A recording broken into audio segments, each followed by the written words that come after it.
오늘의 강의는요, 임재 안에서의 기름 부음과 영광이라는 강의입니다. 임재 안에서의 기름 부음과 영광이라는 강의인데요. 본문 말씀이 이렇습니다. 시편 23편 1절부터 6절인데요. 이제 강의 안에 보내드렸죠. 네, 제가 읽어드릴게요. 시편 23편 1절부터 6절입니다. 여호와 나의 목자시니 내게 부족함이 없으리로다. 그가 나를 푸른 풀밭에 누이시며 쉴만한 물가로 인도하시는도다. 그가 나를 푸른 풀밭에 누이시며 쉴 만한 물가로 인도하시는도다. 네, 두 번 읽었네요, 제가. 아유, 잘 못하셨습니다. 내 영혼을 소생시키시고 자기 이름을 위하여 위의 길로 인도하시는도다. 내가 사망의 음침한 골짜기로 다닐지라도 해를 두려워하지 않을 것은 주께서 나와 함께 하심이라. 주의 지팡이와 막대기가 나를 안위하시나이다. 주께서 내 원수의 목전에서 내게 상을 차려주시고 기름을 내 머리에 부으셨으니 내 잔이 넘치나이다. 내 평생에 선하신가 인자하심이 반드시 나를 따르리니 내가 여호와의 집에 영원히 살리로다라고 말씀합니다. 여러분 시편 23편은 이러한 구조로 이렇게 구성이 되어 있는데요. 첫 번째는 목자이신 하나님의 성품을 선포해요. 23편 1절에 보면 여호와는 나의 목자시니 내게 부족함이 없으리로다라고 말씀하죠. 여러분들 구약 시대 때 목자는 돌보는 분을 의미하기도 하지만 동시에 왕, 다스리는 존재를 의미합니다. 다스리는 존재. 그래서 그 다윗을 일컬어서 이스라엘의 왕, 이스라엘의 목자라고 하잖아요. 여러분, 그래서 우리가 하나님이 우리를 돌보시는 분이시지만 또 다른 그분의 성품은 우리를 사랑과 은혜로 다스리는 분입니다. 네, 여러분 동의하시고 아멘이시죠? 그래서 우리가 이 하나님의 목자이신 성품이 너무 중요한데요. 두 번째 구조는 그 목자이신 하나님께서 우리를 안식하게 하신다, 쉬게 하신다라는 거예요. 2절에 보면 하나님께서 나를 목자이신 하나님이 나를 푸른 풀밭에 누이시고 얼마나 평안하겠습니까? 푸른 풀밭에 누이시고 근데 그 푸른 풀밭에 보면 어디 이렇게 시골 이런 데 가면 푸른 풀밭에 염소똥도 있고 개똥도 있잖아요. 똥은 없어야 될 겁니다. 똥 냄새가 안 나야 될 텐데 향기로운 푸른 풀밭에 우리가 누워져야 될 거예요. 그리고 쉴만한 물가로 인도하신대요. 여러분 너무 좋지 않나요? 저는 되게 물을 자주 먹는 물과 음료수를 자주 먹는 사람인데요. 저 같은 애가 진짜 얼마나 구약 시대, 신약 시대 때 안 태어났는지 얼마나 감사하고 있습니다. 왜냐하면 광야에 가면 주님의 음성, 그 광야란 단어가 히브리어 원어로 보면 미드바르인데 주님의 음성을 듣는 곳.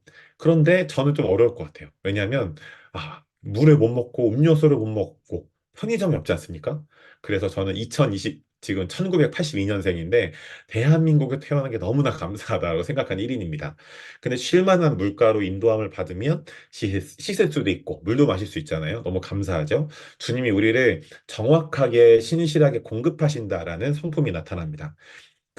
같은 말이죠. 그리고 3절에 보면, 우리의 영혼을 치유하시고, 우리를 의의 길로 인도하신 하나님의 성품이 나와요. 3절에 보면, 내 영혼을 회복시키시고, 자기 이름을 위하여 의의 길로 인도하신도다.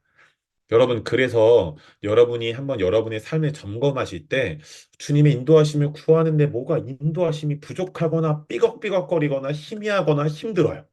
그러면 꼭 점검해 봐야 하는 게 3편, 그 3절에 보면요. 의의 길로 인도하신 도다 앞에, 맨 앞에 구절에 뭐가 있나요? 내 영혼을 소생시키시고. 자, 그러니까 하나님의 인도하심을 갈망하지만 주님의 인도하심이 보이지 않거나 안 믿겨지거나 힘들거나 뭐가 삐걱삐걱대거나 희미하거나 이런 것은 주님이 선하지 않은 분이 아니라 주님이 나를 인도하지 않는 게 아니라 내 내면에 치유받을 무언가가 있다는 거예요. 자, 예를 들면 이런 겁니다.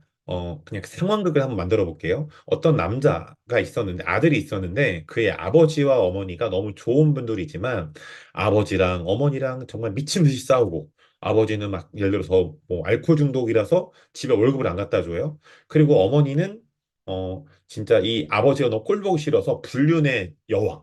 네. 여러분 이제 상황극이니까 여러분 혹시 이런 상황이 겪으셨다면 죄송합니다. 그냥 예입니다. 저 모르고 얘기하는 거예요. 없으시기 바라고요. 그런데 아버지는 알코올 중독, 집에 월급도 안 갖다 줘요. 그럼 어머니는 불륜의 여왕, 아버지를 막 탓하면서 막 불륜을 합니다. 여러분, 그러면 그 사이에서 태어난 아들이 있다고 생각하고 또 딸이 있다고 생각해봐요. 일남일녀인 거예요, 자녀가. 자, 아들은 저라고 생각해 볼게요.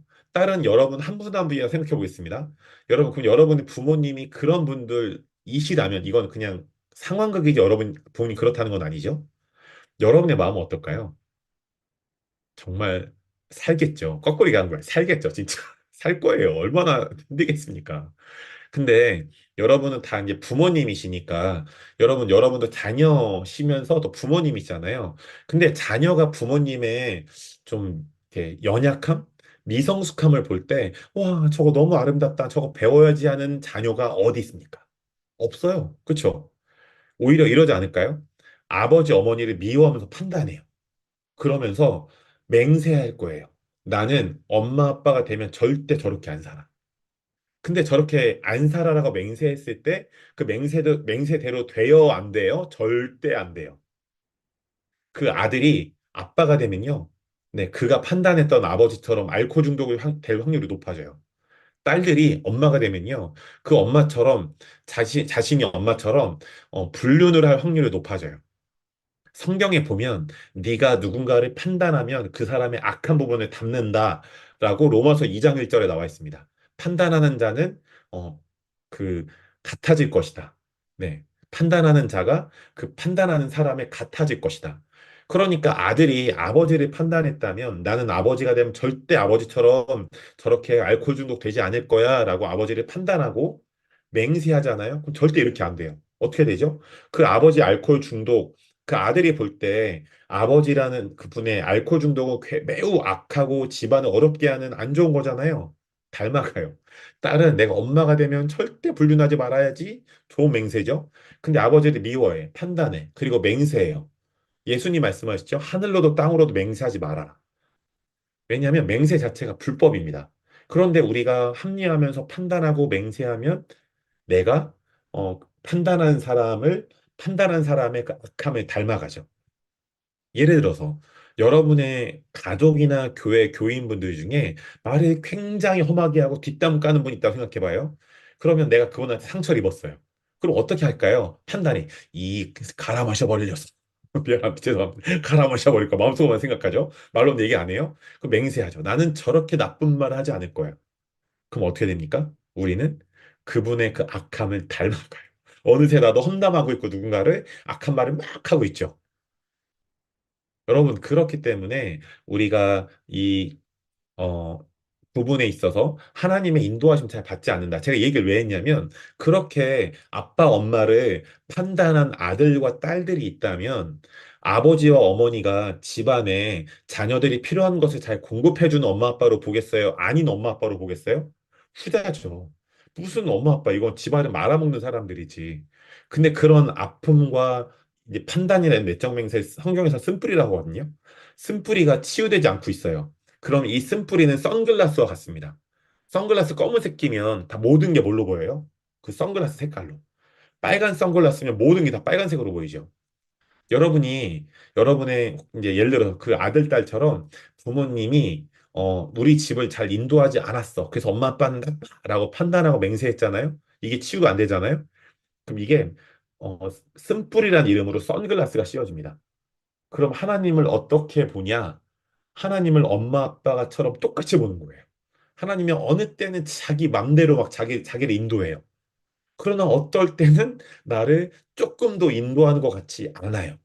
왜일까요? 하나님이 선하시지가 않아서 그분이 그 신실하지가 않아서요? 아니요. 내 안에 치유되지 않은 아직 쓴뿌리가 선글라스처럼 붙어 있다는 거예요.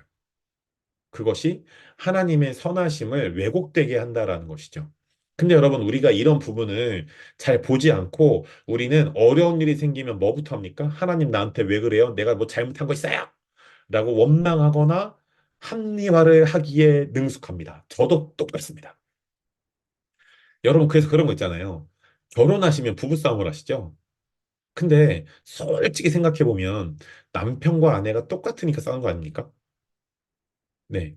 똑같으니까 싸우는 거 아닙니까? 네, 물론 분량은 있겠죠. 7대 3, 6대 4, 분량은 있겠지만 똑같으니까 싸워요. 그렇죠.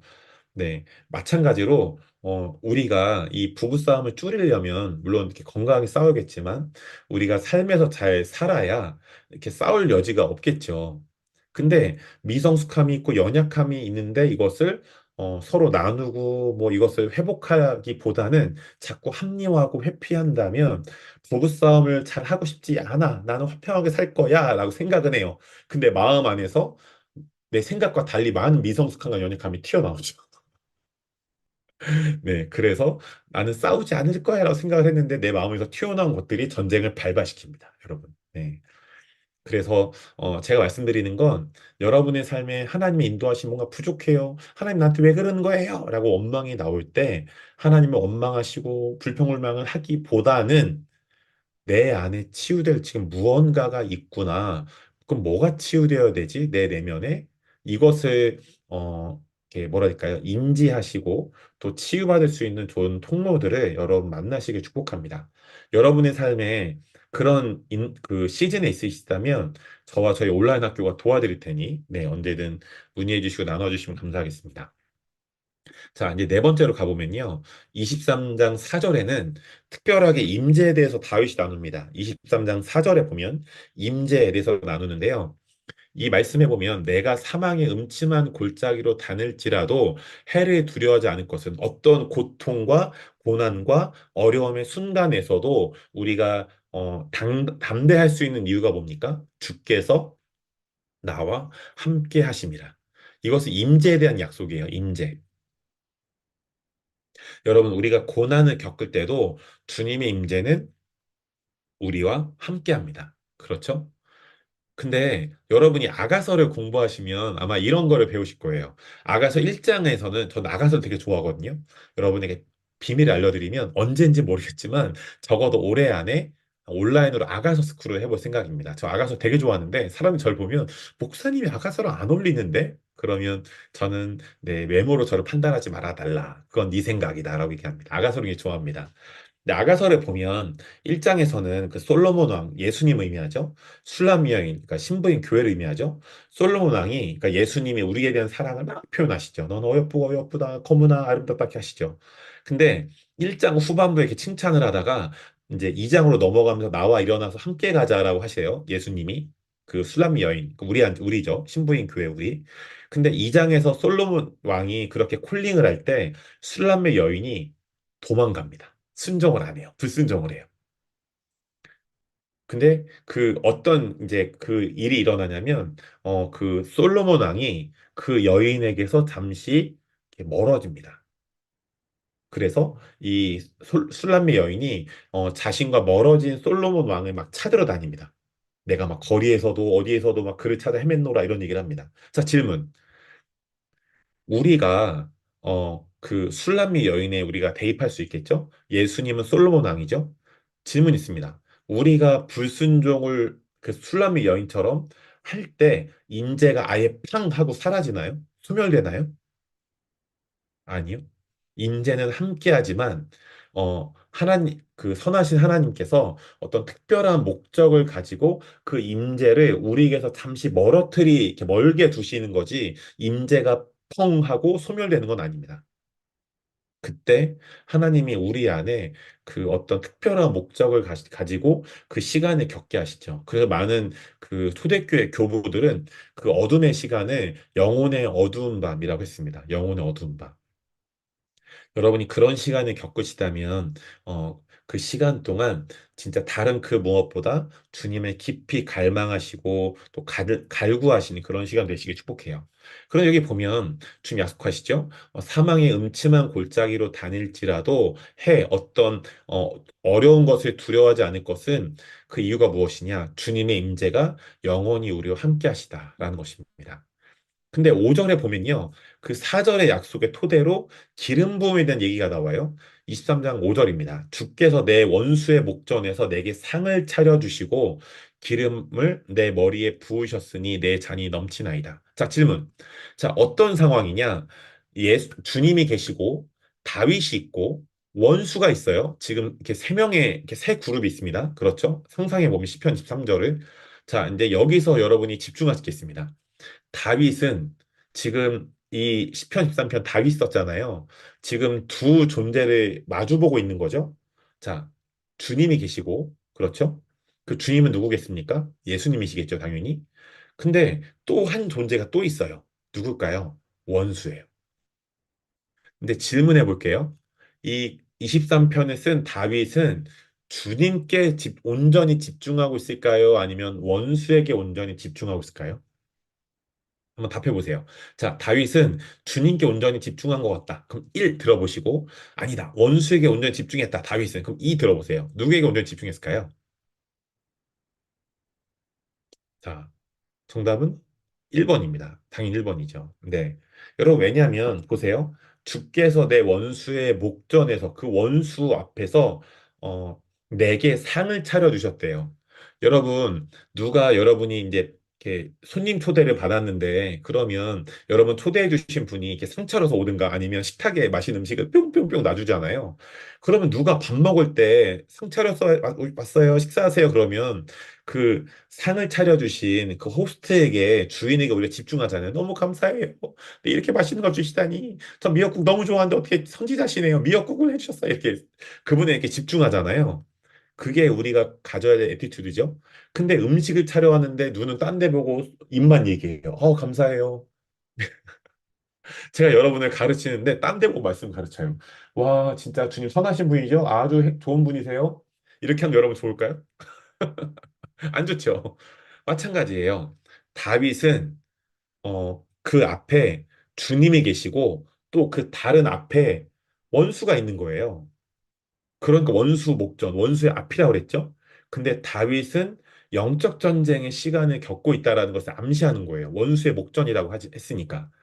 근데 다윗은 궁극적으로 누구에게 집중하고 있나요? 주님이에요. 자, 여러분 기억해 주시면 좋겠습니다. 어떠한 영적 전쟁의 순간에서도 걔네가 쓰는 어떤 나쁜 말과 행동, 어떠함들, 그리고 그 사탄과 귀신이라는 녀석들은 절대로 주님보다 크지 않아요. 근데 걔네를 크게 만드는 방법이 있어요. 영적 전쟁 때 계속 걔네 집중하는 거예요. 네가 귀신이구나. 네가 질병의 영이구나. 네가 죽음의 영이구나. 아이고, 주님 어떡해요?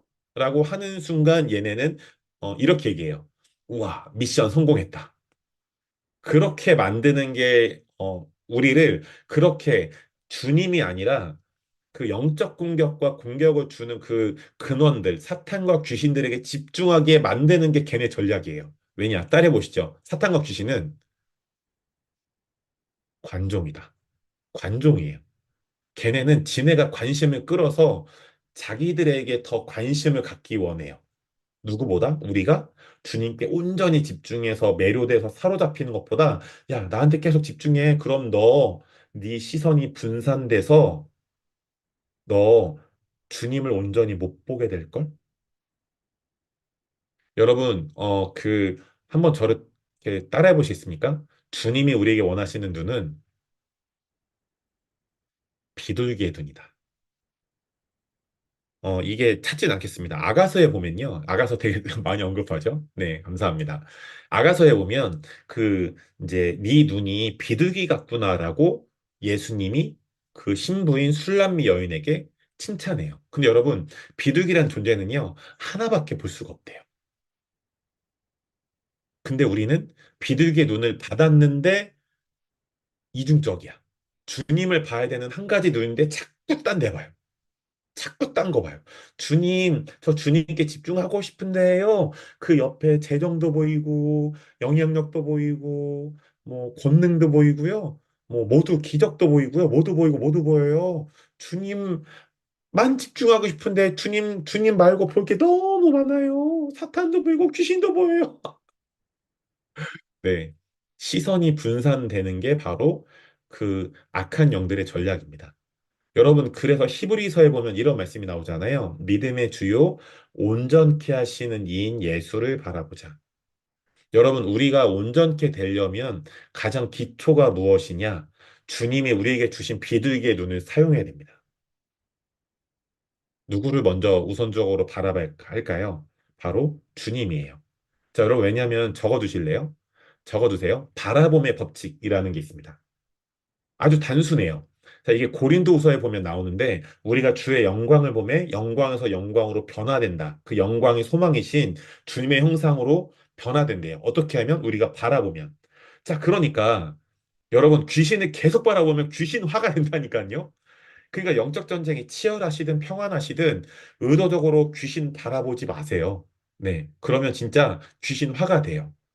그런데 우리가 우리에게 주신 그 비둘기의 눈을 겸손히 사용해서 고난 중에도 영적 전쟁 중에도 우리가 푸른 풀밭이 있을 때도 우리가 어려움의 시간에 있을 때 험한 광야 같은 시간이 있을 때도 겸손히 성령님을 의지해서 주님, 제가 주님을 바라보길 원합니다. 저에게 주신 비둘기의 눈을 제가 잘 사용할 수 있도록 도와주십시오라고 우리가 간구할 때 주님은 우리의 그 마음의 중심을 기쁘게 여기시고 세상과 나는 간곳 없고 구속한 주만 보게 하시는 은혜를 베푸십니다. 여러분 축복합니다. 영적 전쟁을 이기는 최고의 방법, 유일한 방법은 아니에요. 최고의 방법 중에 하나는 예수 이름 따라가. 그것도 방법이 있을 수 있지만 의도적으로 관점을 바꿔버리는 거예요. 왜냐? 내가 계속 귀신을 보잖아요. 그러면 사람이 간사해서 주님보다 귀신이 주는 공격이 크게 보여요. 이미 그건 그 공격에 말려든 겁니다. 말려든 거예요. 자, 그렇기 때문에 여러분이 어떤 시즌에 계신지 모르겠지만, 주님보다 문제가 커 보이고, 주님보다 지금 내가 겪고 있는 상황이 커 보이고, 주님보다 내가 겪고 있는 고난이 커 보인다, 시선을 체인지할 시간입니다. 주님보다 사탄 마귀가 커 보이고 주님보다 영적 공격이 커 보인다. 시선을 체인지할 시간입니다. 주님께 겸손히 우리의 눈을 우리의 관점을 바꿔달라고 우리가 기도하고 또 간구해야 할 시간인 것이죠. 여러분 축복합니다. 자, 근데 이것을 또 기초로 마지막 6절에 보면 영광에 대한 구절이 나와요. 23편 6절입니다. 내 평생의 선하심과 인자하심이 반드시 나를 따르리니 내가 여호와의 집에 영원히 살리로다. 여기 보면 목사님 영광이라는 단어가 없는데 왜 영광이라고 하시죠? 라고 할 수 있습니다. 자, 여러분 근데 출애굽기 33장 18절부터 19절을 보면요. 모세가 이렇게 얘기하죠. 주의 영광을 내게 보이소서라고 고백하는데요. 그 뒷구절에 보면 하나님이 엉뚱한 말을 하세요. 내가 내 모든 선한 것을 네 앞으로 지나가게 하고 여호와의 이름을 네 앞에 선포하리라. 자, 분명히 모세는 이렇게 얘기하죠. 주님의 영광을 보여주세요 하는데 하나님이 선한 것을 네 앞으로 지나가게 하고 여호와의 이름을 네 앞에 선포하겠다라고 말씀하십니다. 자, 그럼 여기서 이 출애굽기에서 영광은 뭘 의미하는 거죠? 하나님의 선하심입니다. 첫 번째. 두 번째는 여호와의 이름이에요. 자, 그럼 질문. 23편 6절에 내 평생의 선하심과 인자하심이 나를 따를 것이다 라는 그 선하심은 뭘 의미할까요? 하나님의 영광에 대한 약속입니다. 하나님의 영광이 그 이사야서인가요? 그 네 빛이 비칠 것이고 그 뒷구절에 보면 여호와의 영광이 네 뒤를 호위할 거다. 내 평생의 여호와의 영광, 하나님의 선하심이 우리를 평생에 따라다닐 겁니다. 주님의 그 영광이 말이죠. 이 약속이 이사야서에도 기록돼 있어요. 여러분, 그래서 23편은 임재, 기름 부음, 영광이라는 아주 중요한 하나님 나라 세 가지 가치를 말씀해 주는데요. 여러분, 하나님은 모든 것을 합력하여 선을 이루시는 좋으신 하나님이실 뿐 아니라 건강하고 성숙하게 질서를 세우시고 또 질서대로 일하는 하나님이시죠. 근데 이 질서가 율법주의가 아니라 우리가 사랑 안에서의 또 은혜 안에서의 질서이겠죠. 여러분, 그래서 우리가 하나님의 임재를 갈망하고 또 임재를 추구하는 삶을 살 때 그 기초 위에 신선한 기름 부음과 영광이 임하게 됩니다. 자, 고린도전서 14장 40절을 보면 모든 것을 품위 있게 하고 질서 있게 하라 얘기하죠. 자, 그럼 질문. 제가 이렇게 하는 말을 하는 이유가 있습니다. 여기 계신 분들은 너무 잘하시겠지만 그러나 우리는 깨어있지 않으면 언제든 타락하고 변질될 수 있는 연약한 사람들. 자, 여러분 보시면 주님은 분명히 질서대로 행하신다고 그랬죠. 근데 그렇기 때문에 우리가 추구해야 하는 것은 기름 부음보다 주님의 임재를 더 추구해야 됩니다. 근데 이런 거예요. 내 삶의 바닥을 경험하게 되면, 그 기초를 막 그냥 질서를 무시하고 가버리려는 합리화가 일어납니다.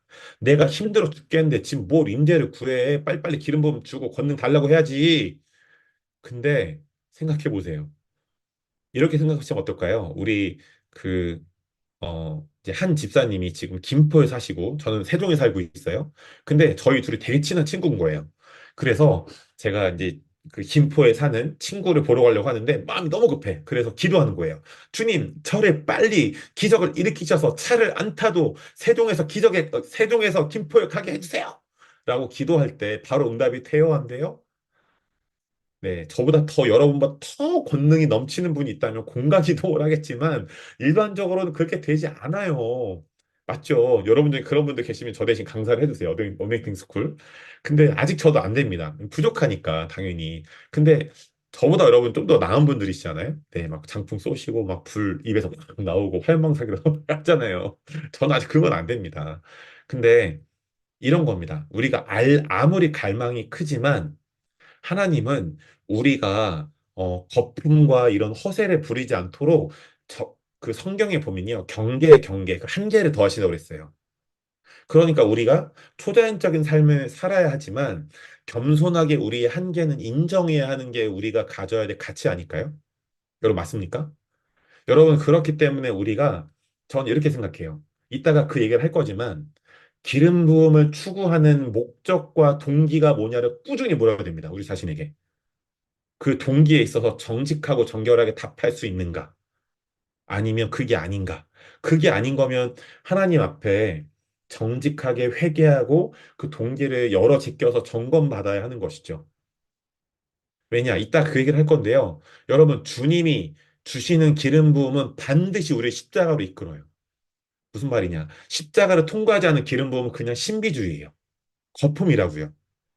아, 목사님, 나 기름 부음 장난 아니에요. 목사님, 저 진짜 대단한 사람이, 위치로 대단한 사람이에요. 알겠어요. 여러분 안에 그런 분 저보다 더 많으실 수 있고, 그런 분 많이 만나요. 안타까운 건 십자가 통과가 안 됐으니까 이게 안타까운 거예요. 그럼 어떻게 될까요? 사람들을 힘들게 만들고, 기름 부음을 통해서 주님이 주시는 기름 부음은 십자가를 통과하게 한다고 그랬죠. 그러면 성숙함으로 가는 그 여정으로 이끄십니다. 물론 미성숙함이 있지만 미성숙함을 하나하나 주님이 용납해 가시면서 또 공동체 식구들이 용납해 가면서 성숙을 이끌어 가죠. 근데 십자가를 통과하지 않은 기름 부음은 그냥 신비주의이기 때문에 자신의 자아를 더 크게 만들어 버리고 그 주님보다 또 다른 사람들보다 자기 자신 더 크게 만들어 버리고 자기 자신이 주님과 사람들 머리 꼭대기에 앉으려고 그래요. 여러분, 이거는 십자가를 통과한 기름 부음인가요? 아니란 말이에요. 아니란 말이에요. 여러분 축복합니다. 제가 이 어노인팅 스쿨을 준비하면서 주님이 저에게 계속 말씀하신 게 있어요. 이따 성경 구절도 나와요. 기름 부음은 반드시 십자가를 통과한다. 여러분, 그렇기 때문에 이 십자가 부활의 복음과 성령님은 전 그렇게 비유해요. 동전의 앞뒷면이에요. 절대 분리되지 않아요. 절대입니다. 절대입니다. 자, 그래서 여러분, 저도 완벽하게 제가 그럼 성숙해서 이 온라인 학교를 하는 거냐? 그게 아니니까 여러분이 좀 솜씨 구멍이 있을걸요? 저도 미성숙, 여러분도 미성숙. 그러니까 저희가 똑같은 그 단계니까 좀 그래도 서로 이렇게 만만하니까 같이 교제하고 편하게 이렇게 얘기할 수 있는 거잖아요. 저도 똑같은 인간입니다. 그래서 저도 주님이 저를 아시고 경로가 내가 너한테 온라인 학교를 왜 시켰는 줄 아니? 너를 사람들의 주님의 예수처럼 내 아들 예수처럼 잘 품을 수 있는 사람 만들고 싶어 내가 너 온라인 학교 시키는 거야. 그러면 제가 평소에 마음을 지키지 않으면 어떤 동기가 있는 거예요? 아, 내가 좀 대단한 사람이니까 주님이 온라인 학교 시키는 거구나라는 이상한 동기가 찾아오니까 주님이 그걸 아시고 네 마음을 겸손히 지켜라라고 사랑의 마음으로 인자한 자비한 마음으로 하나님이 음성을 주셨다라고 저는 믿습니다. 여러분, 우리 모두 똑같지 않나요? 마음을 잘 은혜로 지키지 않으면 언제든 삐거덕 될 수 있는, 네, 그 미성숙함이 우리의 한계로 있다라는 것이에요. 여러분, 그래서 그 기름 부음은 반드시 질서 있고 품위 있게 우리 안에 장착되어야 되고 우리가 그 기름 부음을 받았고 또 새로운 기름 부음을 받을 겁니다. 그렇게 될 때 우리가 의도적으로 추구해야 하는 것은 더 많은 권능, 더 많은 영향력이 아니라 내가 기름 부음 받았고 계속 받고 있는데 그 기름 부음 받은 자이신 예수님처럼 성숙해지고 있는가? 사람다운 사람으로 내가 살아가고 있는가가 점검돼야 됩니다. 그렇지 않으면 기름 부음 받았는데 기름 부음 받았고 계속 받을 텐데 나에게서 나타나는 건 예수님이 아니라 다른 것들인 거죠. 그럼 완전 너무 이렇게 반대 끝으로 가는 거 아닌가요? 너무 무섭지 않습니까, 여러분? 여러분이 타락하고 변질될 거라는 거 절대 말씀드린 게 아닙니다. 근데 이 부분에 우리가 깨어 있어야 한다라는 것이죠. 자, 세 번째, 그럼 기름 부음은 무엇인가를 볼 텐데요. 요한일서 2장 27절 보면 너희는 주께 받은 바 기름 부음이 너희 안에 거하나니 라고 얘기하죠. 그래서 이 기름 부음은 성령님이십니다. 근데 여러분, 요한일서 2장 27절을 여러분이 오해하실까 봐 말씀드리는데 여러분, 이 우리 안에 계신 성령님이 우리를 진리로 이끄시죠. 근데 여기 보면 아무도 너희를 가르칠 필요가 없다고 했어요. 근데 여러분, 이 말은 그대로 믿으시면 안 됩니다. 그러니까 성경이 틀렸다가 아니라 이 사도 요한이 요한 1서 썼잖아요. 요한복음, 요한 1, 2, 3서, 요한계시록 썼죠.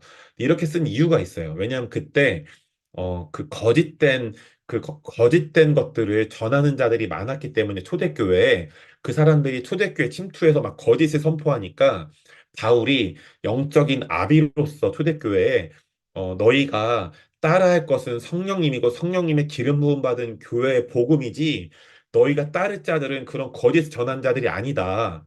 라고 그 경계하는 말씀을 준 거예요.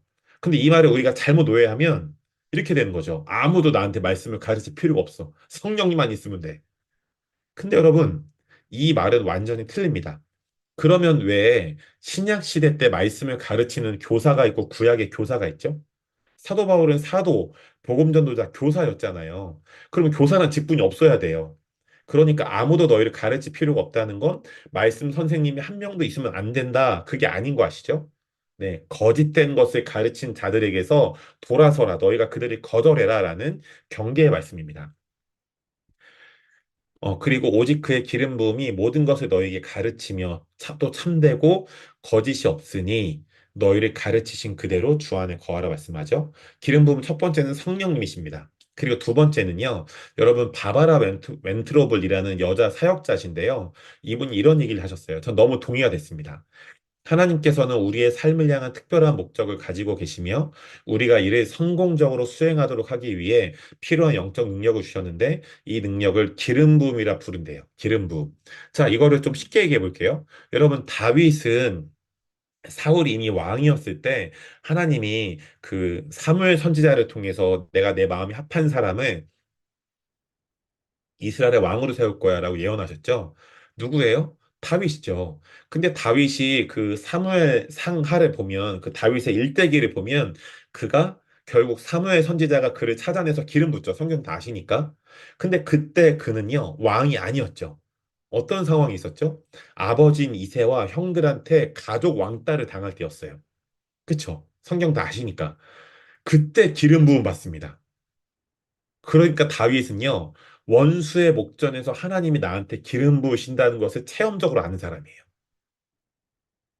우리는 기름 부음 받을 때 막 사람들이 나한테 막 환호해주고, 우와, 박경록 최고! 이렇게 하면서 기름 부음 받을 것을 참, 상상해요. 그럴 때도 분명 있습니다.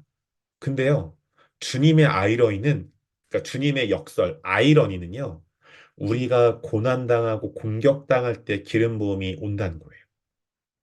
사람들이 우리를 높여줄 때도 기름 부음이 올 수도 있지만 우리가 어려운 상황이 있고 고난에 처할 때 기름 부음이 온다라는 것입니다.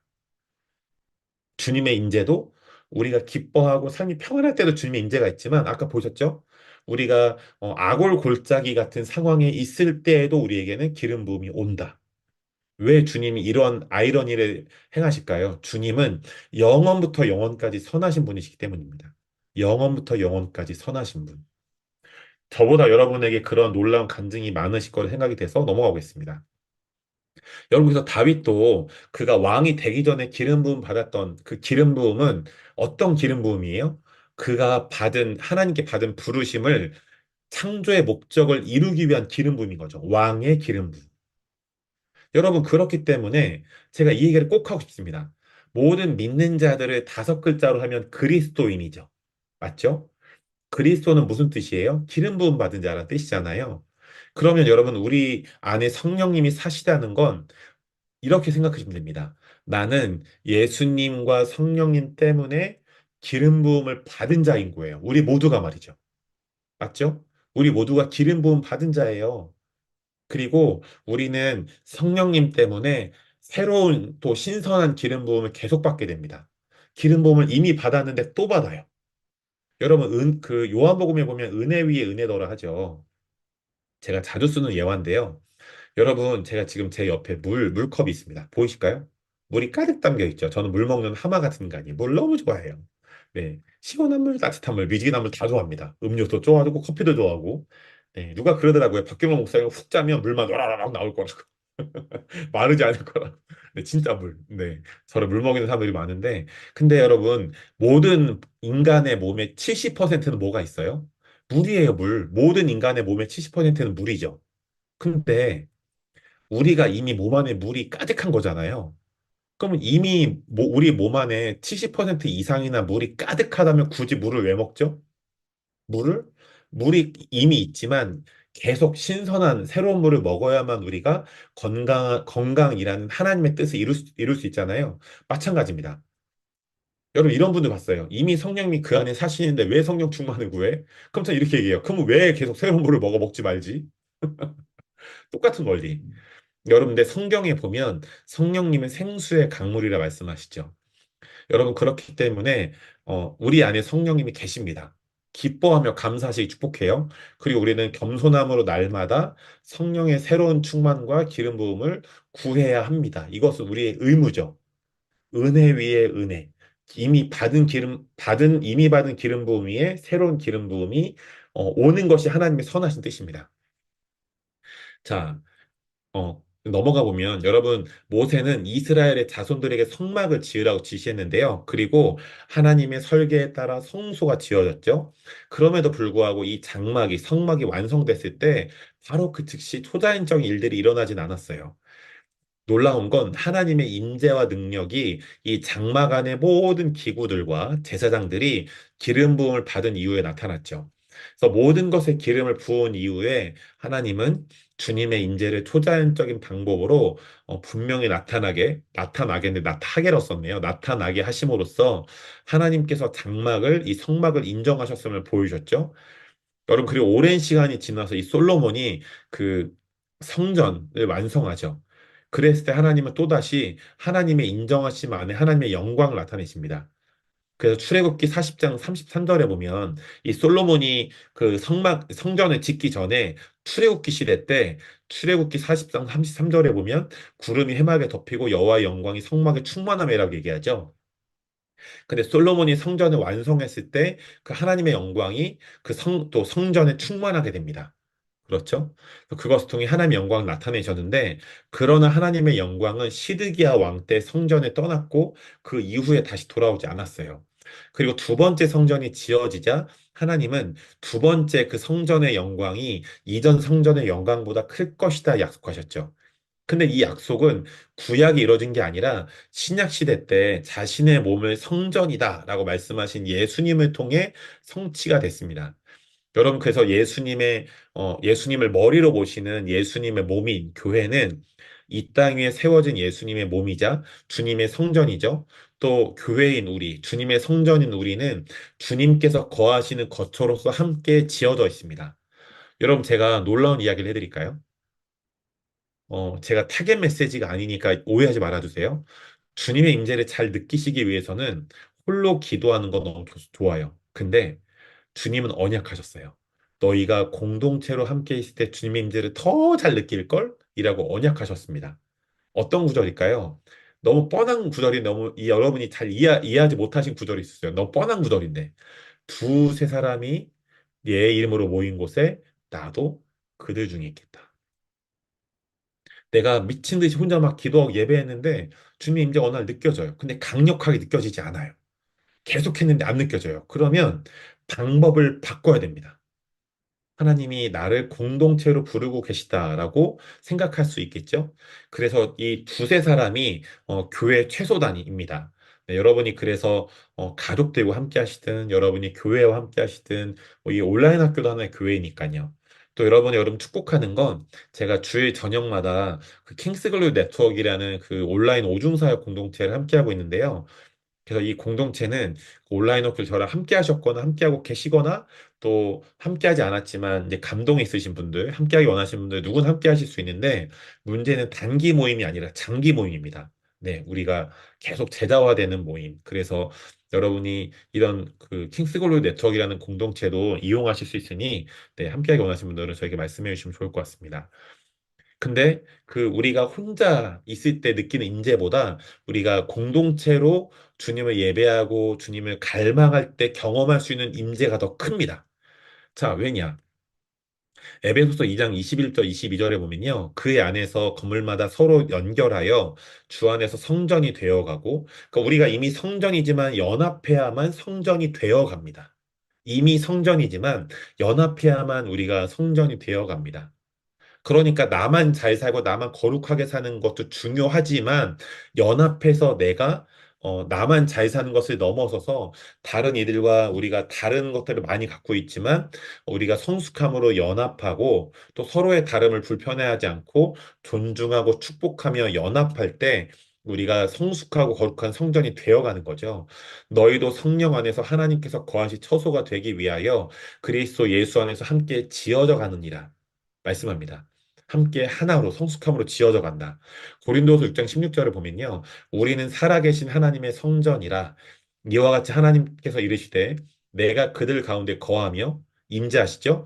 두루 행하여 운행하시죠. 나는 그들의 하나님이 되고 그들은 나의 백성이 되리라. 여기서 질문. 하나님이 우리라고 복수로 말씀하셨나요? 나 단수로 말씀하셨나요? 우리입니다. 우리. 공동체입니다. 공동체. 자, 그래서 여러분, 이런 말씀이 좀 있고요. 그래서 하나님은 이 땅에 세워진 주님의 성전인 교회에 거하고 움직이시고 주님의 임재와 능력을 그 공동체로서, 개인뿐 아니라 공동체로서 나타내기 원하십니다. 그렇기 때문에 모든 성도들 안에 거하시는 성령님은 우리 각자가 하나님의 특별한 목적과 부르심을 수행하도록 하기 위해서 기름 부음을 가져오시고 또 부으십니다. 여러분이 그래서 주님, 제가 아침마다 밤이나 낮이나 주님 만나길 원합니다. 우리가 개인적으로 주님을 예배하는 순간도 필요하지만, 우리가 공동체로서 함께 주님을 갈망하고 또 우리가 훈련되어지고 제자화되는 것도 이 균형이 두 가지 균형을 잘 이루는 것이 전 너무나 중요하다라고 생각합니다. 여러분이 어떠한 이유가 있으시겠지만, 그래서 이 불균형이 이루어지지 않도록 여러분, 제가 그 작년 4월에 미국에 갔는데요. 그 빌교수 목사님 베델교회 갔습니다. 그 힐링룸이라는 그 치유 사역을 하는 치유축사 사역하는 곳에 처음 갔는데 그 이제 대기하는 시간이 있어요. 어디가 아픈지 이름이 뭔지 이렇게 적으라고. 근데 제가 한국에서 미국에 오기 전에 무거운 걸 들다가 삐끗해가지고 허리를 다쳤습니다. 그래서 기도를 했는데 허리는 났어요. 근데 갑자기 오른발이 너무 아픈 거예요. 왼발은 괜찮은데. 네, 왼발이 미친 듯이 아프기 시작한 거예요. 오른발은 괜찮은데 아무리 치유 기도를 했는데 났을까요? 안 났을까요? 안 나는 거예요. 저 뭐 하는 인간이에요? 치유상 라이브 진행하는 인간. 그래서 안 났네? 어떡하지? 그래서 그냥 살았습니다. 아무것도 얘기를 안 하고. 근데 이 대기하면서 힐링룸 사역자들 다 성도님들이거든요. 목사님들이 한 명도 없어요. 다 성도님들, 여러분 같은. 근데 이제 젊은 남녀 두 분이 막 이렇게 미국인들이 돌아다니다가 지식의 말씀이 왔는지 지금 이 방에 오른발이 아니라 왼발만 아픈 사람이 있다. 혹시 그런 분 계시면 손 들라 기도해 주겠다는 거예요. 네, 알아들었어요. 뭔 말인지. 영어 좀 하거든요. 아주 조금 하거든요. 조금. 알아들었는데, 이 알량한 자존심. 나 치유 사역자인데 내가 왜 들어? 안 들었어요. 알량한 자존심. 알량한 자존심을 버려야 되는데. 근데 그 신기한 건 그 여자 청년, 남자 청년이 있었다 그랬잖아요. 힐링 사역자들, 치유 사역자들. 그 여자 미국인 청년이 저한테 혹시 당신인가요? 묻는 거예요. 그럼 정직하게 얘기해야 되잖아요. 알량한 자존심. No, no 이렇게 써요. 그랬더니 오케이, 됐어, 오케이, 괜찮아. 이렇게 간 거예요. 그리고 저 멀리 갔는데 저 멀리 가니까 이렇게 부끄러워지는 거죠. 그리고 갑자기 왼발이 더 아픈 느낌이 드는 거예요. 그래서 찾아갔습니다. 사실은요, 영어로 얘기했어요. 제가 조금 안 된 영어로 막 이렇게 손짓발짓해서. 사실은 제가 맞다고, 제가 맞는데 부끄러워서 말을 못했다 그랬더니, 여자 청년이 씩 웃더니, 저는 당신인지 이미 알고 있었지만, 당신은 보호하기 위해서 더 이상 묻지 않았다. 근데 하나님이 감동해 주셔서 당신인 거 알고 있었다라는 거예요. 그래서 자리 가서 앉아 있으면 기도해 주러 오겠다는 거죠. 저 갔습니다. 그래서 제자리에 앉았고 한 3분 뒤에 그 여자 청년이 왔는데 저도 그 사역을 잘하고 이렇게 좀 많이 하거든요. 알고 보니까 제 발의 길이를 그 자매님이 봤는데 발 길이가 다른 거예요. 발 길이가 이렇게 다르니까 계속 왼발이 막 아팠던 거죠. 발의 길이가 다르니까. 그래서 기도하면 길어지잖아요. 그래서 이 자매님이 한 10초 기도했나요? 발 길이가 갑자기 쭉쭉쭉 길어지더니 길어진 게 제 앞에서 보여요. 저 그런 사역 많이 해줬거든요. 그리고 나서 왼발이 아프지 않았습니다. 근데 여러분 생각해 보세요. 발 길이도 그렇지만, 그러니까 팔 길이도 그렇지, 팔 길이도 불균형이 있을 수 있잖아요. 근데 다리 길이가 달라요. 막 달라요. 왼발 이렇게 길고 오른발 짧고 막 반대 경우가 있고 그러면 어디가 하나 아프겠죠. 자주 딛는 긴 발이 아프겠죠. 여러분 불균형은요. 먼저 나에게 아주 큰 피해를 줍니다. 그리고 두 번째는요. 이게 다른 사람들에게도 때로는 좀 많이라고 할게요. 많이 악영향을 줄 수 있습니다. 예를 들어서 제가 한번 저희 엄마가 있는데 짜증낸 적이 있거든요. 막 엄마가 막 말을 하는데 아 그만 얘기해 다리 아파 너무 힘들어 그만 좀 얘기해 이렇게 해서 우리 안에 불균형이 일어나면 그건 하나님이 나를 다루라고 보게 하시는 건데 괜히 딴 사람한테 짜증내죠. 딴 사람한테 짜증내고 분노하는 거 혈기내는 거 뭐가 있다는 거예요? 내 안에 불균형이 있다는 정확한 그 이유가 있는 겁니다. 불균형이 있다라는 걸 반증하는 거죠 오히려. 여러분 그렇기 때문에 저는 축복합니다. 여러분이 신앙생활 하시면서 진리를 따라가시고 또 기름 부음이신 성령님 복음을 말씀을 따라가고 순종할 때 여러분이 늘 깨어 있어서 점검하시기 축복합니다. 내 안에 건강하고 성숙한 균형을 잘 이뤄가고 있는가? 이뤄가고 있는가? 이 부분이 너무 중요하다는 생각이 듭니다. 자, 이제 기름 부음의 세 가지 역사인데요. 기름 부음 우리에게 세 가지 역사를 일으키는데 첫 번째는 성별, 우리를 거룩하게 한다는 거죠. 두 번째는 우리에게 능력과 권능을 부여한다. 세 번째는 우리에게 권세, 어떠한 권세를 위임한다, 부여한다라는 것입니다. 첫 번째는 성별인데요. 출애굽기 28장 41절을 보면 너는 그것들로 이제 네 형 아론과 그와 함께한 그의 아들들, 그러니까 제사장들이 될 사람들에게 그들에게 기름을 부어 위임하고 위임한다는 권세를 주는 거죠. 거룩하게 하여 그들이 제사장 직분을 내게 행하게 할지며 나와 있죠. 근데 그들이 제사장 직분을 받는 건 사역이에요. 그렇죠? 근데 바로 그 앞에 어떤 구절이 있나요? 거룩하게 하여. 그를 거룩하게 구별하고 그래서 성숙하게 한다는 것입니다. 근데 출애굽기 29장 36절에 보면 똑같은 말이 있어요. 그것에 기름을 부어 그 속죄제 그 제단을 위하여 속죄하여 깨끗하게 하고 그 제단에 기름을 부어 거룩하게 하라. 기름이 뭘 한대요? 그 작용을 일으킨대요. 어떤 역사를 일으킨대요? 성별 거룩하게 만든다는 거예요. 제가 어노인팅 스쿨을 하게 된 주 레마의 말씀이 이 두 구절입니다. 권능 이거는 2번이에요. 2번이에요. 근데 우리는 보고 싶은 것만 보는 이상한 합리화가 있어요. 저도 그랬거든요. 기름 부음, 어노인팅 하면 뭐가 느껴져요? 바로 거룩함일까요? 성숙일까요? 권능일까요? 바로 권능 생각날걸요? 저도 그랬습니다. 저로 여러분과 똑같은 선상에 있는 인간. 근데 성경은 하나님은 그게 우선순위가 아니다로 가르쳐요, 우리에게. 기름 부음은 우리를 성숙함으로 성별하게 계속 우리를 이끌어갑니다. 제가 그 권능까지 설명하고 또 재미있는 원리 설명해 볼게요. 자, 이 신명기 32장 15절에 보면 이런 말씀이 있어요. 그런데 여수론이 기름짐에 발로 찼도다. 네가 살찌고 비대하고 윤택함에 자기를 버리 지으신 하나님을 버리고 자기를 구원하신 반석을 업신이겼도다. 자, 여수론이 이상한 행동을 한 이유가 뭐예요? 기름져서 뚱뚱해진 거거든요. 자, 무슨 말이냐?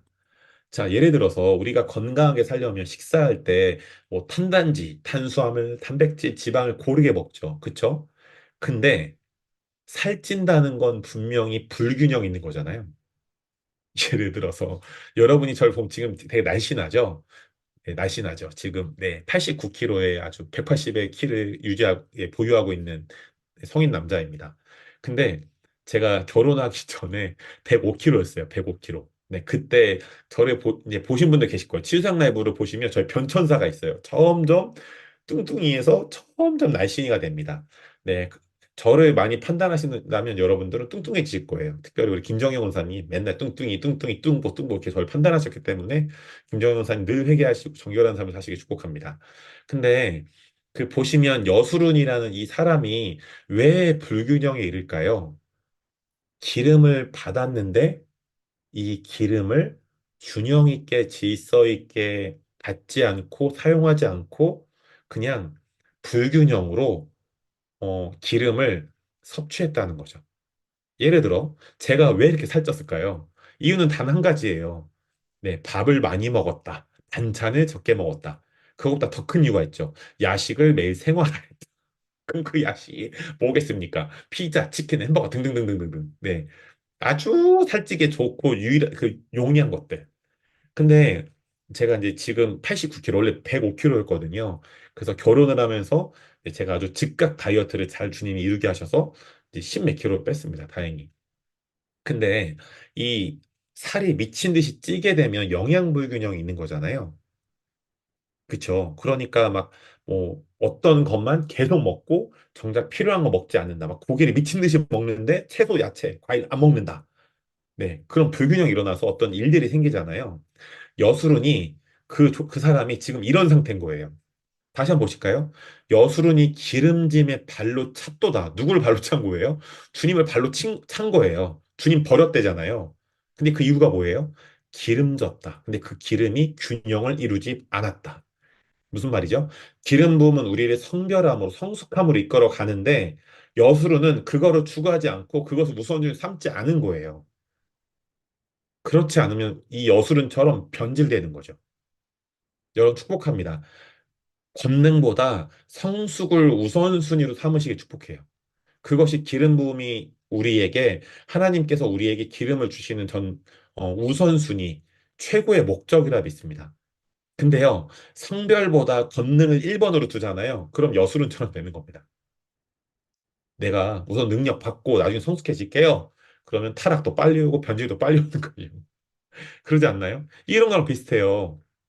제가 야식을 매일 먹을 때, 아, 내일 운동하지 뭐, 야식 오늘 먹는데 뭐. 그런 사람 지금 운동한 사람 못 봤다니까요, 제가.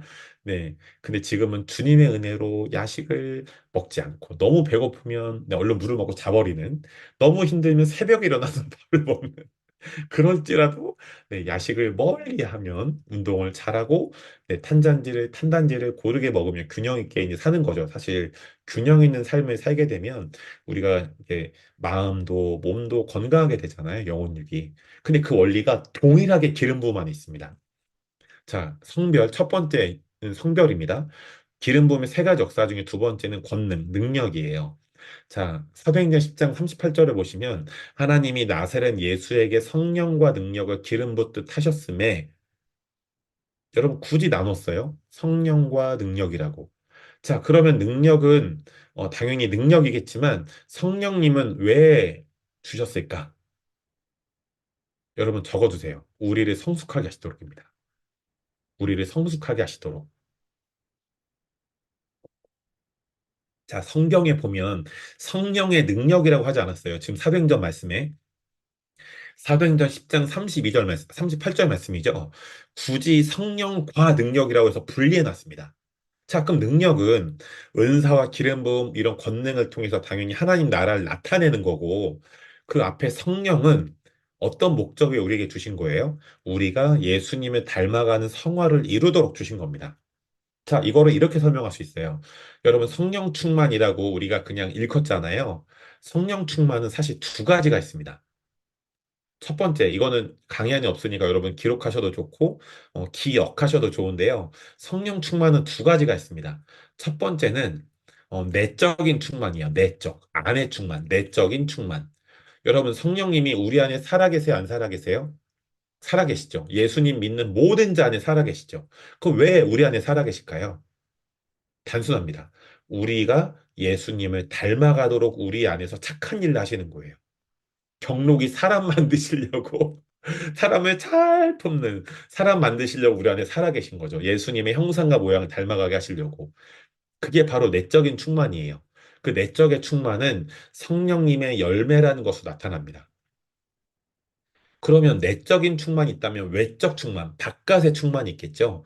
두 번째는 외적인 충만인데요. 이 외적인 충만은 우리 안에 살아계신 성령님이 아니라 우리에게 임하시는 성령님을 통해 나타나요. 우리에게 임하시는 성령님. 근데 우리에게 임하시는 성령님은 어떠한 것으로 나타나냐? 성령님의 은사와 기름 부음, 권능 이런 것들로 나타납니다. 근데 우리는 성령 충만이라고 하면 1번과 2번 중에 어떤 걸 많이 생각해요? 2번일걸요? 성령님 책에 기름 부으셔서 아픈 자를 치유하게 없어서 성령님 책에 충만히 마셔서 귀신 들린 자를 귀신 쫓게 없어서 기도를 많이 해요. 근데 뭐가 비어 있는 것 같아요. 그렇죠. 1번. 내적 충만에 대한 그 어떤 가르침, 깨달음, 기도가 부족했을 수 있다라는 거예요. 나를 통해 막 권능이 많이 나타나고 은사와 기름 부음이 권능이 많이 나타나는데 성품적으로는 뭔가 미성숙해 보이고 연약함, 부족함이 많이 드러나고 보여요. 아까 계속 말씀드리죠. 균형이 필요하다는 사인입니다. 균형이 필요하다.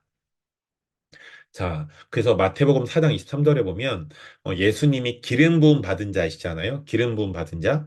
그런데 예수께서 기름 부음 받은 자이신 예수님이 온 갈릴리에 두루다니사 그들의 회당에서 가르치시며 천국 복음을 전파하시며 백성 중에 모든 병과 모든 약한 것을 고치시니 말씀하시죠. 여러분, 예수님은 어, 그리스도십니다. 기름 부음 받은 자. 근데 그 기름 부음 받으신 예수님이 가르치신 말씀은 천국의 말씀, 전하신 복음은 천국의 복음. 그럼 그 예수님이 병과 약한 것을 고치셨다는 건 예수님은 무엇을 그들에게 보이신 거예요? 킹덤 오브 갓, 천국입니다. 여러분 기억해 주시겠습니까? 기름 부음은요, 절대 나를 나타내기 위한 게 아닙니다. 나 박경록, 나라는 사람을 나타내기 위해서 존재하는 게 아니라 기름 부음은 하늘에 계신 우리 아버지가 계신 그 천국, 그 하나님의 나라를 이 땅에서 보여주고 나타내기 위한 거예요. 그렇기 때문에 기름 부음이 우리를 성별하시고 우리에게 권능을 주셔서 하나님의 나라를 이 땅에서 나타내게 하시죠. 그렇죠? 자, 마지막 세 번째, 성령님의 이 기름 부음의 세 가지 역사는 위임입니다. 위임, 권세를 받는 것. 자, 그래서 출애굽기 29장 29절을 보면 그 아론의 자녀들이 그들이 그것을 입고 아론의 성회를 입고 기름 부음으로 위임, 권세를 받는데요. 기름 부음으로 권세를 받는데요. 여러분 아까 제가 다윈 얘기를 해드렸죠? 사무엘이 기름 뿔병을 가져다가 그의 형제 중에서 그에게 부었더니 이날 이후로 다윗이 여호와의 영에게 크게 감동되니라. 그가 기름 부음 받아서 성령의 충만함을 입었죠? 이 기름 부음은 어떤 기름 부음이에요? 이스라엘의 왕이 될 기름 부음. 그러니까 그의 부르심을 성취하게 하는 기름 부음인 것입니다. 그의 부르심을 성취하는 기름 부음. 여러분, 그래서 우리가 아까 말씀드렸죠. 모든 그 그리스도인이 그리스도, 기름 부음 받은 자이신 예수님으로부터 이미 기름 부음을 받았고, 또 성령님을 통해 계속 새로운 기름 부음을, 신선한 기름 부음을 받는다고요. 다윗이 그 기름 부음 받은 자였죠. 그런데 그가, 또 다른 자기보다 더 먼저 기름 부음 받은 자인 사울을 향해서 어떻게 살았나요? 사무엘상 24장 6절을 보면요. 자기 사람들에게 이르되 내가 손을 들어 여호와의 기름 부음을 받은 내 주를 치는 것은 여호와께서 금하시는 것이니 그는 여호와의 기름 부음 받은 자가 됨이니라 하고. 자, 보세요. 다윗보다 사울이 먼저 기름 부음 받았죠. 근데 다윗이 받은 기름 부음도 장난이 아니었어요. 왕이 될 기름 부음이잖아요. 질문. 다윗은 왕이 될 기름 부음을 받자마자 허세를 부리면서 내가 왕이 될 거니까 나한테 꿇어. 야, 니네 나한테 꿇어라 잘해라. 난 왕 된다. 조심해라. 까불지 마라. 이런 식으로 하고 다녔나요? 아닙니다. 여러분 적어두세요. 기름 부음 받은 다윗은 온전한 겸손과 온유의 삶을 살았어요. 누구에게 자신을 낮췄죠? 먼저 기름 부음 받은 자인 사울 왕이 다윗의 시기에서 죽이려고 할 때도 다윗은 사울 앞에서 자신을 낮췄습니다. 그리고 그 사울을 온유하게 품었죠. 그리고 그 사울의 아들인 요나단도 친구가 돼서 이 다윗은 온전한 겸손과 온유의 삶을 살아요. 그래서 그 다윗의 별명이 뭔가요? 하나님의 마음에 합한 사람. 주님의 마음에 합한 자. 여러분, 다윗도 기름 부음 받았다니까요. 왕이 될 운명이었단 말이에요. 근데 다윗은 조금의 거품도 조금의 허세도 없어요. 왜일까요? 여러분, 지금 떠오른 건데 적어 주실래요?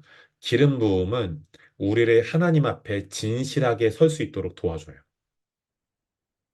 기름 부음은 우리가 하나님 앞에 진실하게 설 수 있도록 도와줍니다. 근데 우리가 이것을 마음에 명심하지 않고 허세와 거품과 막 이러한 것들로 살게 된다면 다윗과 반대되는 삶을 사는 거죠. 하나님의 마음이 합한 자와 반대되는 삶을 사는 거예요. 다시 한번 말씀드릴게요. 다윗은 진짜 우리의 본이요, 본. 많은 사람들이 그 얘기하잖아요. 예수님 본받아야지. 근데 예수님 하나님이었잖아. 그럼 예수님 같지 않은 사람을 보여드릴게요. 다윗이에요. 물론 다윗은 밧세바를 범했지만 그거 말고는 그에 본받을 게 정말 많다니까요. 여러분, 한국에서 식당에 가면요. 좀 허름한 식당, 뭐 고깃집 가거나 좀 이렇게 백반집 가면 남자 어른들 있잖아요. 그 무슨 얘기예요? 대통령 욕해요. 정치 욕한다니까요. 그러니까 근데 그분들도 물론 잘못하는 부분이 있지만 그들의 존재가 잘못된 게 아니잖아요. 근데 그 술 드시면서 하신 어른들 얘기 들어보면 죄송해요. 그 녀석들 나쁜 놈들이야. 이렇게 판단하죠. 근데 성경은 말씀합니다. 아무리 그들이 정치를 잘못해도 그들의 판단해서는 안 된다. 왜요? 그들은 하나님이 기름 부음을 받은 자들. 여러분, 그래서 그들이 올바른 정치를 할 수 있도록 우리가 중보하고 또 이제 기도하는 게 우리의 몫이지 우리에게 판단할 수 있는 권위는 없다는 거예요, 사실. 그 경계를 넘어가게 되면 그 균형이 아니라 그 균형에서 불균형으로 넘어가서 판단하게 되면 그때부터 내가 죄의 영역을 넘어가 버린 거죠, 사실은. 여러분, 근데 다윗은 사울이 자기 자신을 질투하는 거 알았어요. 그 이유를 알잖아요. 다윗이 골리앗을 이제 죽이고 나서 사람들이 이렇게 노래하기 시작해요. 다윗은 만만이고 사울은 천천히래요. 다윗이 짱이고요. 사울은 그 밑이래요. 사람들이 하고 다녀요. 근데 이것에 대해서 사울이 화가 나요. 화가 난다. 앵그리버드가 됩니다. 그래서 다윗을 죽이려고 하죠. 근데 여러분 여기서 우리가 지금 제가 떠오른 진리인데요. 여러분 사람들의 말이 우리를 때로는 정의하잖아요. 근데 그것이 성숙하지 않고 올바르지 않은 것이라면 우리는 그 말이 주는 영향력을 거절해 버려야 됩니다. 왜 사울이 다윗을 죽이려는 마음을 품게 됐죠? 나중에 그것 때문에 막 악신이 들잖아요. 사울이 그쵸? 질투가 진짜 무서운 죄잖아요. 판단이 무서운 죄잖아요. 사울이 그랬다니까요. 근데 사울은 왜 처음에 첫 단추를 잘못 꼈죠? 사람들이 하는 말을 가지고 그 말을 자기 자신이라 생각해 버린 거예요. 어떻게 저렇게 말을 해? 다윗이 나보다 위고 사울이 내가 왕인데 내가 걔보다 밑이라고? 내가 그런 존재라고? 너무 화가 난다. 근데 여러분 이거는 내 자존감이 낮고 내면이 미성숙한 사람이죠. 자존감이 건강하고 성숙하다면 그렇게 생각할 수 있겠다. 근데 나는 그런 주제 아니지롱 빠이빠이 거절거절 할 수 있지 않나요? 다윗이 첫 단추를 잘못 낀 건 그거예요. 사람들의 말을 가지고 그게 내가 그런 존재구나라고 그런 미성숙한 말을 내 마음에 받아들여서 그게 내 존재 같이 세워져 버리니까 시기도 일어나고 질투도 일어나고 죽이려고 하고 막 브루스가 일어나게 됩니다. 여러분 기억해 두세요. 우리 마음의 첫 단추를 잘 껴야 됩니다. 사람들이 나를 정말 사랑해서 해주는 좋은 말들, 정말 그 사랑해서 주는 때로는 뼈 아픈 말들이 있다면 그거는 명심해야 되잖아요. 근데 함부로 얘기하고 또 이렇게 거짓된 동기나 사랑의 동기가 아닌 걸로 얘기한다면 그의 존재는 존중하지만 그 말은 거절해버릴 수 있죠. 사도 바울이 이렇게 얘기해요. 범사에 좋은 것을 헤아려 분별해서 취해라. 여기 예언학교 가신 분들 정희태 목사님한테 배우잖아요, 이 원리를. 그래서 이상한 예언 받아도 그 사람이랑 멱살 잡고 싸우지 말라고. 그 예언 버리면 된다고. 근데 우리는 싸워요. 왠 줄 아세요? 마음의 첫 단추를 잘못 꼈으니까. 그게 나라고 생각하니까 내가 그런 존재라고 하면서 사울과 같이 마음의 첫 단추를 잘못 끼니까 마음을 못 지키는 겁니다. 여러분, 마음의 첫 단추 잘못 끼셨다면 지금이라도 그 이상한 말들을 마음과 생각과 정서 안에서 회개와 용서로 버려두세요. 자, 계속 가보겠습니다. 여러분께서 우리가 기름 부음 받은 자들로서 또 다른 기름 부음 받은 자들, 권세가 있고 권위를 받은 자들을 우리가 존중하고 축복해야 하겠습니다. 자, 강의 내용이 좀 기네요. 오늘의 그 중요한 포인트, 기름 부음은 십자가로 인도합니다. 여러분, 성경을 보면 예수님은 하나님께 한번 기름 부음 받죠? 언제 받아요? 세례 요한에게 세례 받고 나서 성령이 임하셔서 기름 부음 임하시죠.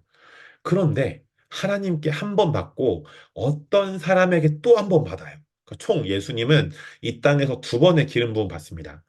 그럼 예수님은 하나님께 기름 부음 받는 건 우리가 알고 있죠. 마태복음 3장. 근데 사람에게 기름 부음 받는다? 누굴까요? 마르다의 동생 마리아입니다. 맞죠?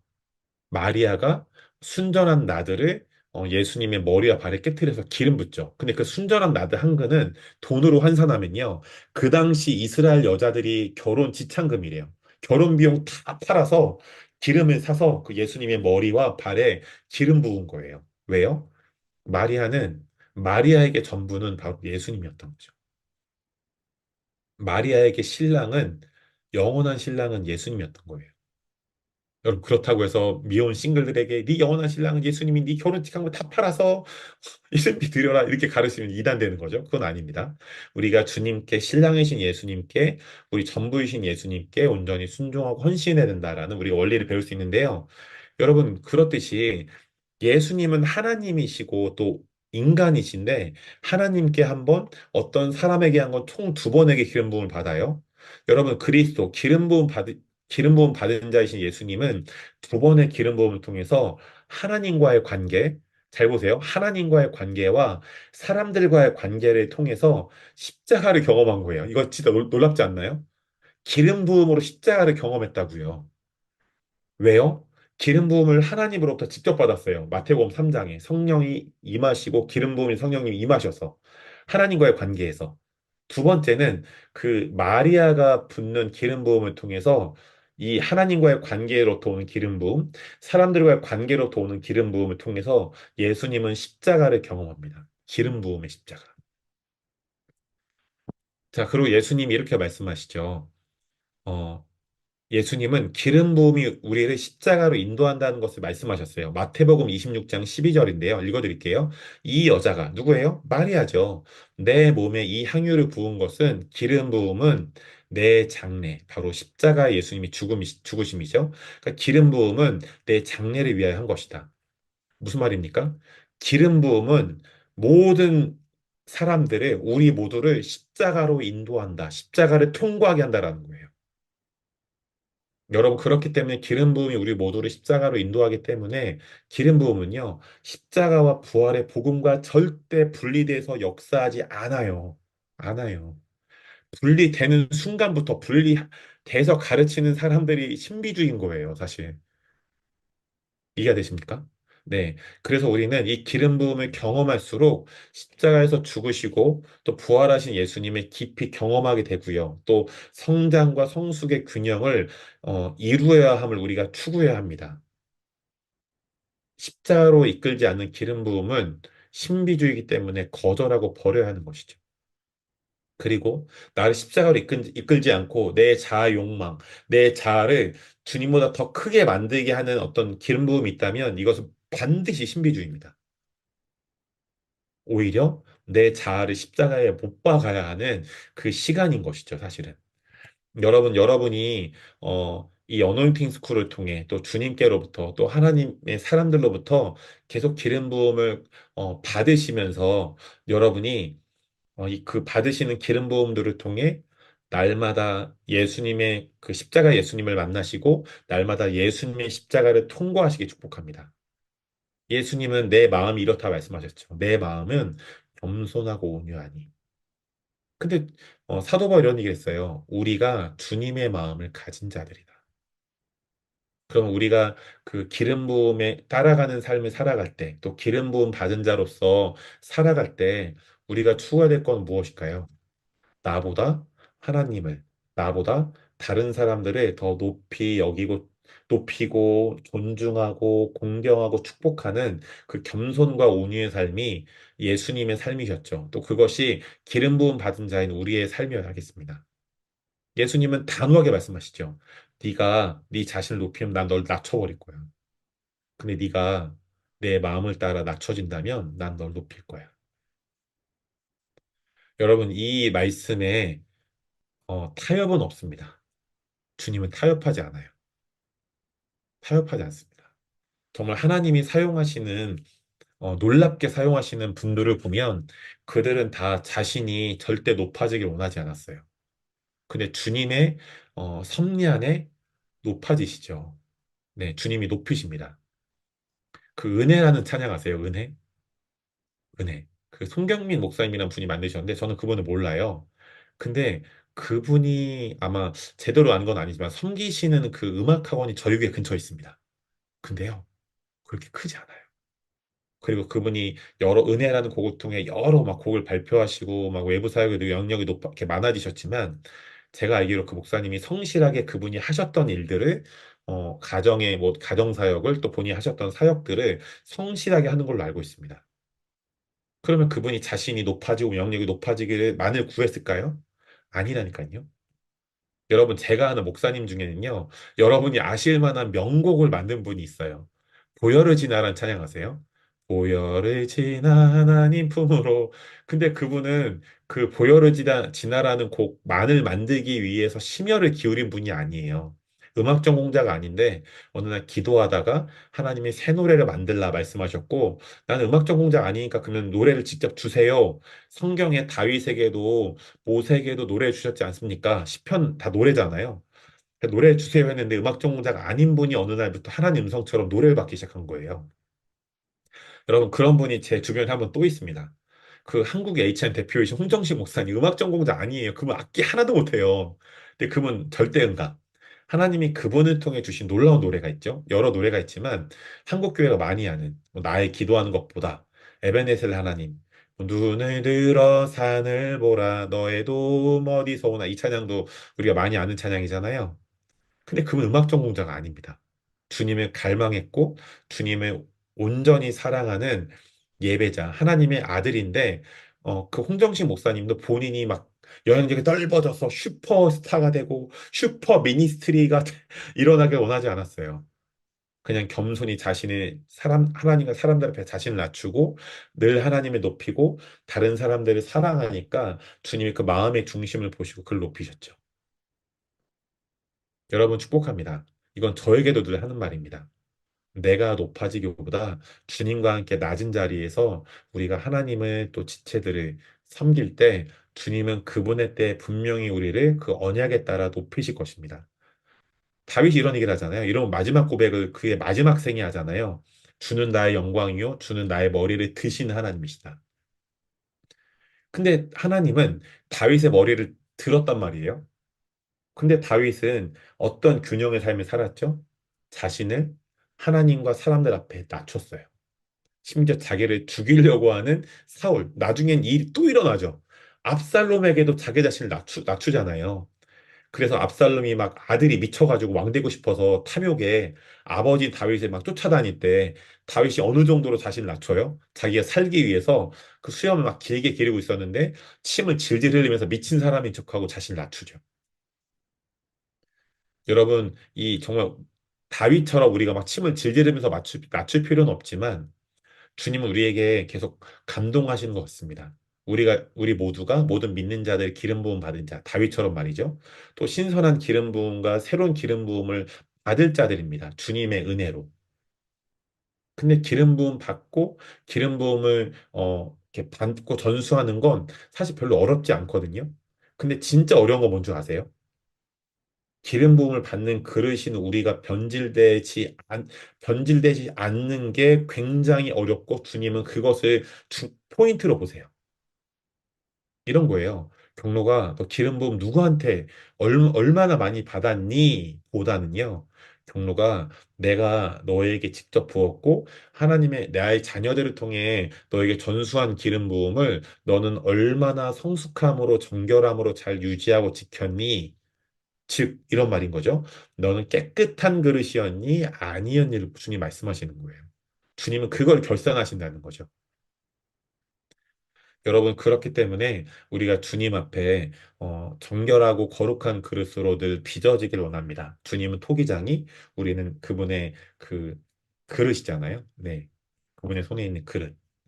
자, 여러분, 그래서 마지막입니다. 기름 부음의 전수인데요. 로마서 1장 11절에 보면요. 이런 말씀이 있죠. 어떤 신령한 은사, 이 은사를 기름 부음이라고 대체해 볼게요. 기름 부음을 바울이 로마 교회에 전수하게 원하는 이유가 뭐예요? 너희 로마 교회를 견고하게 하기 위함이다. 여러분, 기름 부음이든 은사든 권능이든 이것을 같은 한 카테고리로 묶어본다면 여러분, 기름 부음, 은사, 권능을 전수하는 것을 임파테이션이라고 하죠. 임파테이션의 목적이 뭘까요? 임파테이션 받는 분들을 권능으로뿐 아니라 그 성품으로도 견고케 되도록 또 그 온전한 균형을 이룰 수 있도록 돕는 거예요.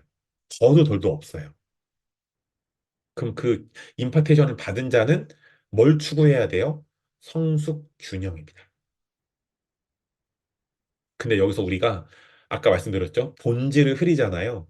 그럼 이렇게 돼요. 나 여러분 중에 그런 분 없으시기 바래요. 있어도 회개할 수 있는 여러분 그 시간이 기회가 많습니다. 이런 거예요. 어떤 유명한 강사의 집회 가면요. 이런 분들 꼭 만나요. 내가 외국 강사의 안수 한번 받으면 내가 유명한 사역자가 돼서 전 세계를 다니겠지? 아니라니까요. 아니에요. 그 유명한 외국 강사를 통해서 주님이 우리에게 임파테이션을 주시는 우선적인 목적은 우리가 성숙하고 견고하게 세워지는 거예요. 아까 말씀드렸죠? 기름 부음의 세 가지 역사 중에 1번이 뭐예요? 주님 이거 우선순위 안 바꾼다니까요. 성별이에요. 그 다음에 권능이고요. 그 다음에 위임, 권세가 임하는 거예요. 영향력이 임하는 거라고요. 근데 우린 자꾸 1, 2, 3번을 자꾸 탁탁탁 뛰어넘다니까요. 주님, 저 성품 이 정도 괜찮잖아요. 그러니까 권능 주시죠. 주님, 저 준비 다 됐다니까요. 빨리 저를 보내주세요. 아닙니다. 아니에요. 아니라고요. No. 주님은 모든 것을 품위 있고 질서 있게 하시죠. 주님, 그럼 언제까지 제가 기다려야 됩니까? 모세는 40년 기다렸습니다. 우리가 준비되어 끝난다 해도 그분의 그것이 뜻이라면 얼마나 선하신 뜻이겠습니까?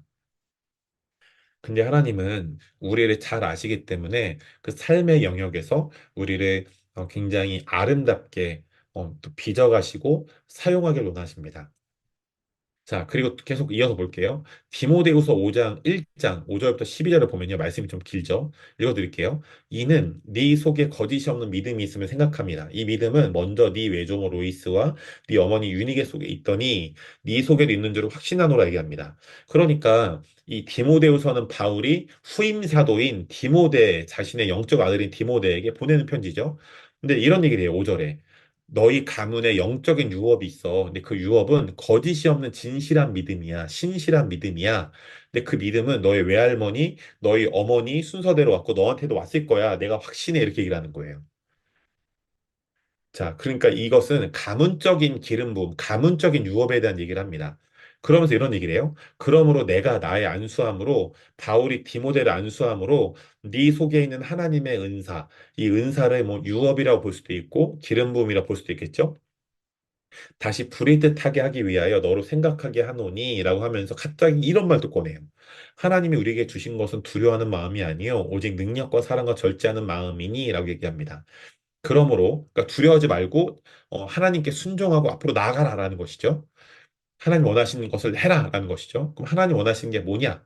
뒤에 보시죠. 그러므로 너는 내가 우리 주를 증언함과 또는 주를 위하여 갇힌 자된 나를 부끄러워하지 말고 오직 하나님의 능력을 따라 복음과 함께 고난을 받으라.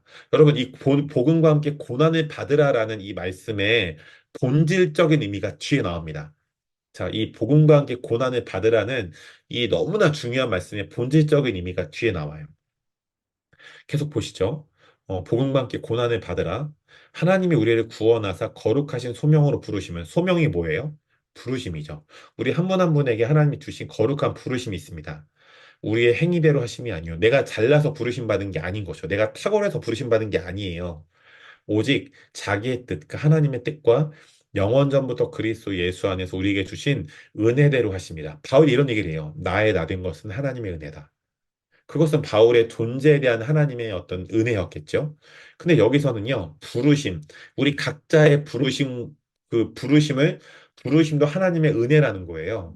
근데 아까 보시면 그런 얘기를 했죠. 다윗이 그 부르심을 이루는 기름 부음을 받았다고. 근데 그것은 다윗이 잘나서 받은 거예요, 은혜로 받은 거예요? 은혜로 받았죠. 은혜로요. 갚을 수 있는 무언가가 없는데도 하나님이 은총으로 주셨다고요. 갚을 수 있는 무언가가 없는데 하나님이 사랑하시고 신뢰하셔서 그분의 선하심과 인자하심을 주셨다고요. 바울이 그 얘기를 하는 거예요. 여러분, 우리가 각자 독특한 부르심으로 부르심 받았어요. 그것은 우리가 잘나고 탁월하고 이렇게 막 뭔가 자랑할 만한 게 많아서 부르심 받은 게 아니라 그분의 은혜, 우리의 존재, 또 우리의 부르심을, 정체성과 부르심을 세워가시는 하나님의 은혜로 인해서 우리가 받았다는 것이죠. 이제는 우리 구주 예수 그리스도의 나타나심으로 말미암아 나타났으니 그는 예수님은 사망을 피하시고 복음으로써 생명과 썩지 아니할 것을 드러내신지라. 내가 이 복음을 위하여, 이제 잘 보세요. 바울이 자신의 부르심을 얘기해요. 내가 이 복음을 위하여 선포자와 사도와 교사로 세우심을 입었노라. 바울이 자신의 부르심, 오중사역의 기름 부음에 대해서 얘기합니다. 나는 세 가지의 부르심이 있어. 선포자, 복음 전도자입니다. 사도, 교사, 자신이 받은 부르심의 기름 부음, 바로 오중사역의 기름 부음에 대해서 얘기를 해요. 그럼 보세요.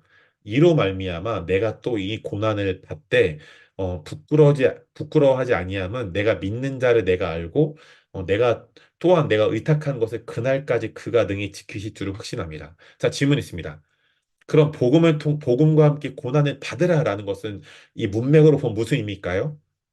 복음과 함께 하나님이 주신 부르심에 순종하라는 거예요. 복음과 함께 하나님이 주신 여러 부르심이 있다는 거예요. 우리에게 이미 주신 부르심이 있고, 새롭게 주실 부르심들이 있는데, 어떤 고난과 핍박이 와도 순종하면 좋겠어라는 주님의 초대인 거예요. 자, 이거를 아가서로 얘기해 볼까요? 일어나 나와 함께 가자라는 거예요. 신랑 되신 예수님이 신부인 교회에게 일어나 나와 함께 가자. 너 어떤 고난을 받을지도 핍박을 받을지도 알아. 근데 네가 나와 함께 한다면 아까 시편 23편 말씀에 그런 말씀이 있죠. 네가 나와 함께 한다면 어, 어떤 해를 받을지라도 해를 두려워하지 않게 될 거야. 네가 사막의 음침한 골짜기로 다닐지라도 해를 두려워하지 않게 될 거야. 내가 너와 영원히 함께 할 거니까라는 주님의 언약이죠. 네. 여러분, 그래서 이 말씀처럼 로마서 1장 11절의 말씀처럼 이 기름 부음의 전술이 임파테이션이라고 하는데요. 임파테이션은 우리를 견고하게 하고 우리를 균형 있게 하기 위함입니다. 여러분, 그래서 여러분이 누군가에게 임파테이션 해주셨다, 받았다, 점검해 보세요. 내가 나의 성품과 나의 어떤 마음과 생각, 정서, 혼, 육, 나의 내면이, 또 나의 가정이, 여러분, 하나님의 나라의 우선순위가 있습니다. 1순위는요, 하나님이에요. 2순위 뭔 줄 아세요? 사역, 교회? 아니요. 2순위는요, 가정이에요. 3번이요, 교회, 사역, 사업, 일터입니다. 이거를 바꿔버리는 순간 우리는 타락과 변질이 오죠. 이거 바꾸면 뭔 줄 아세요? 중독이고 우상숭배예요. 근데 대개는 1번은 1번도 많이 바꿔요. 가장 많이 바꾸는 게 뭐예요? 2번, 3번. 내가 주를 위하여 목숨을 버리나니 내 가족들도 죽여. 왜 죽여, 가족들을? 혼자 죽어요, 십자가에서. 네, 가족들은 우선순위로 사랑해야죠. 여러분, 그렇기 때문에 여러분들이 하나님을 사랑한다면 어떠한 일, 사역, 사업, 교회보다 가족들을 먼저 사랑하셔야 됩니다. 그것이 하나님의 선하신 뜻이죠. 네. 자, 그래서 기름 부음의 전수, 임파테이션은 우리를 균형 있게 하고 견고하게 합니다. 우리가 누군가에게 임파테이션 받고, 임파테이션을 섬겨줬다면, 내가 주님의 은혜로, 주님의 기름 부음 안에서 이 견고함과 균형을 잘 이뤄가고 있는가를 계속 돌아봐야 합니다. 돌아봐야 하는 것이죠. 두 번째로 아까 디모데후서 1장 5절부터 12절 말씀처럼 기름 부음의 전수는요. 우리 모두가 어떤 핍박과 고난 속에서도 하나님의 부르심으로 나아가서 죽음을 이기시고 우리에게 생명을 주신 예수님을 나타내고 드러내고 전하기 위한 것입니다. 자, 여러분, 그래서 오늘 첫 시간 이렇게 마쳤는데요. 오늘 첫 시간이라서 강의가 좀 길었습니다. 다음 시간부터 좀 짧게 하겠네요.